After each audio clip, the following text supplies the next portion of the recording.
Alright guys, this is the last vlog that I'm gonna do for the 5th consecutive day before I spend a whole month at UPS, and then I'll review what the whole company's like, how it's like working there. So on this day, today's Saturday, there's not too many workers here. The parking lot's like not empty but like not full. So like somewhere in between. I heard from my coworkers that Saturday is the worst day because there's the least amount of workers and the same workload. So therefore, I feel like I'm going to be working harder today for the same amount of pay. So I'll just have to see. My arms have been feeling okay at most. My legs feel fine. Arguably, I feel okay. I ate some fast food earlier, which wasn't the best choice, but what can you do? Alright, I'm ready. See you guys in a bit. We finally did it. Finally survived. Last day at UPS. So much bullshit happened today. So first of all, the first 4 hours, which I initially thought were the hardest hours, just got a lot easier. So that's not part of the bullshit that happened today.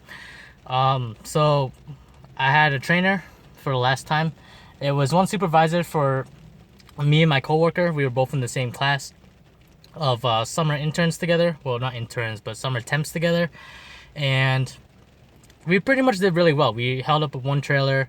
There weren't too many times where packages were falling off the belt. So we were doing great. My supervisor said that it would be my last day of training. So when I go in on Monday, which I won't vlog, I'll pretty much be on my own.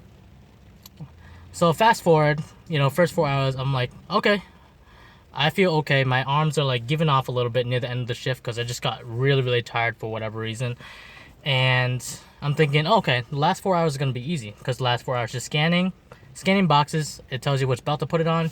You throw it over there. So we only had 7 workers today for the position.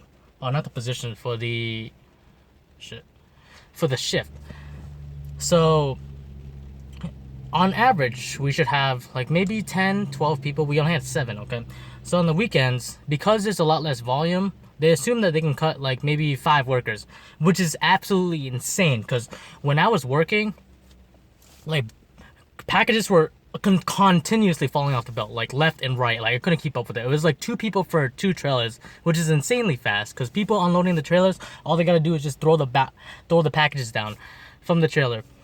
For us, we have to scan it, we have to look at where it's going, and then proceed to lift it to wherever it's gonna go. Like, mind you, if it's like 60, 65 pounds, I've actually had like 2 of them were like 70 pounds. I had to lift them over my head. That was a pain in the ass. That you'd have to spend more time doing that, as opposed to the people in the truck that are just throwing it down onto you. So what I did was, when it got too full and it started dropping, I stopped the belt, just so it's a safety hazard if all the boxes start falling on your leg and stuff, and it hurts. And then all of a sudden, the supervisor was in, so whoever was the manager was today, just telling us, keep running the belt. Like, he kept yelling at us, and we're just all pissed off that, like, there's so much workload that there's not enough people to do it. That we just kept going and going, and it was just painful, yo. Like, those hours felt so long. But we finished that shift at 7:50, okay? So here's the more better part, but also like kind of bullshit at the same time. So after 7:50, all the packages started coming down really, really slow. So we're thinking, oh, it's almost over. And then we're sitting there, I'm talking to me and my coworkers for about like maybe 40 minutes. There's no packages coming, and then there's nobody telling us to go home.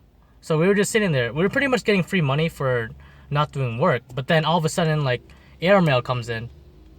So pretty much we had to work in overtime to wait for airmail. For whatever reason, always comes in late. And it took another like maybe 40 minutes to do that. So initially I would get out technically at 8:30. We got out at 9:20 today. And Saturdays it's pretty brutal. Everything hurts, not as much as before, but my arms are definitely giving away. And yeah, look at it. This is the marks of my belt from wearing the scanner for too long. I mean, on my hand, some cuts there. That's completely fine. But other than that, the first week, actually, if you can tolerate hard work, if you're willing to put in the work, put in the effort, deal with everything that happens around you, even though the supervisors tell you not to stop the belt, stopped about. That's your safety. You don't want to get hurt. That's not even worth it. However, on the bright side, I do have some interesting stories to tell. So, first thing that happened is I met this guy at work. He's bald, and he has a little Illuminati sign tattooed on the back of his head, which is really, really cool. His hobbies are hiking and rock climbing without ropes, which is really, really cool. So I just pretty much met all these chill coworkers, and then when the air shuttle came, this coworker that I was talking to hands me a box. He's like, "Watch out for this one." And I see something moving in the box, because it's like one of those hollow boxes where you can see through it. And I realized there's like at least 100 crickets in there, and I just like jumped for my life. Like I freaked the fuck out. It was scary, yo. And he kept teasing me, saying that I'm afraid of crickets, but like I don't want to handle something like that. I really don't. I guess you can call me a pansy for it. Let's see, any other stories? Oh yeah, and my supervisor is really into dank memes. And that's really about it. I am extremely tired and I'm about to head out. My name's Akemi. Thank you for sticking along with the ride. I will be back in a month to showcase the whole entire trip, how I feel mentally and physically after the whole entire trip. And I'll be uploading other YouTube videos about other random things that come into mind. My name's Akemi. I am signing off. See you guys.